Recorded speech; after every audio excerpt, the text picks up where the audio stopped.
अस्सलाम वालेकुम वरहमतुल्लाहि वबरकातुहू। Welcome to my YouTube channel. आज मैं आपके सामने टॉपिक लाया हूँ, इनकम टैक्स रिटर्न फाइल करने में न्यू स्ट्रेटेजी। कौन सी न्यू स्ट्रेटेजी? के रिटर्न फाइल एडवाइजेबल है 15 जून के बाद फाइल करना।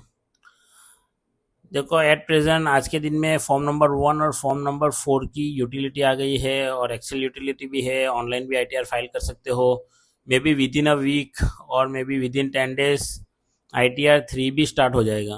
तो क्या होता है कि क्लाइंट को दो तीन चीज़ों की वजह से, किसी को वीज़ा का प्रॉब्लम है, किसी को बच्चों की ये इनकम सर्टिफिकेट अप्लाई करना होता है, बहुत जन की EWS EW सर्टिफिकेट, इंजीनियरिंग की स्कॉलरशिप या कोई भी स्कॉलरशिप के लिए।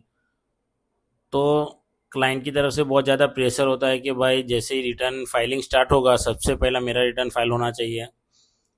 तो उसमें क्या होता है कि यहाँ पर क्लाइंट बहुत ज़्यादा मिस्टेक कर देते हैं। इवन कंसल्टेंट भी, जो इनकम टैक्स कंसल्टेंट होते हैं, उनको ऐसा होता है कि भाई मैं रिटर्न फाइल कर रहा हूँ और जस्ट गेट रीड ऑफ के जल्दी जल्दी फीस लेके छुटा हो जाऊँ। लेकिन बेटर यहाँ पर यह है कि रिटर्न जो फाइल हो वो 15 जून के बाद हो, क्योंकि इनकम टैक्स रिटर्न जो फाइल करना होता है उसको AIS के साथ मैच करना होता है, TDS 26AS के साथ मैच करना होता है।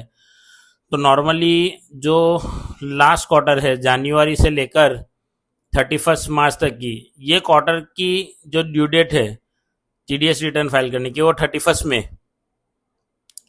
तो नॉर्मली यहाँ पर इंडिया में ऐसा होता है कि भाई ड्यू डेट तक बैंक्स है, फाइनेंशियल इंस्टीट्यूशन है, कंपनीज है, इवन चार्टर्ड अकाउंटेंट्स है, वो ड्यू डेट की राह देखते हैं। ड्यू डेट के पहले जल्दी कोई काम होता नहीं है। तो everything done on the last day, तो ड्यू डेट पर होता है। तो सपोज 31 मई को बैंकों ने AIS अपलोड किया, बहुत सारी कंपनी ने TDS रिटर्न अपलोड किए।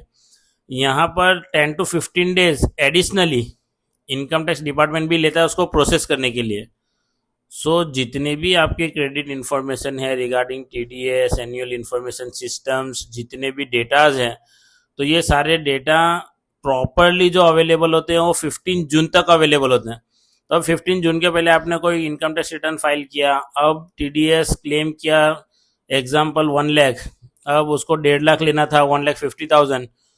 तो रिटर्न फाइल करने के बाद मालूम पड़ा कि भाई अब ये 50,000 एडिशनली मुझे क्लेम करना है। अब आप उसको रिवाइज करोगे तो ये रिवाइज और ये सारा मिसमैच, ये सब है ना, नोटिस को इन्विटेशन दे रहा है। उसके लिए इनकम टैक्स रिटर्न फाइलने में बिल्कुल भी घाई ना करे, बिल्कुल भी उसमें जल्दबाजी ना हो। आराम से 15 जून तक सारे डेटा अपलोड हो जावे। उसके बाद आपके से जितने भी TDS कटे हैं आपके अकाउंटिंग के साथ उसका रिकन्सिलिएशन हो जावे। उसके बाद एक proper income tax return file होगा तो आप क्या है कि नोटिस से बच जाओगे। देखो, एक बार नोटिस आ जाएगी फिर उसके रिप्लाई देने पड़ेंगे, फिर हमेशा वो क्वेरी ओपन रहती है।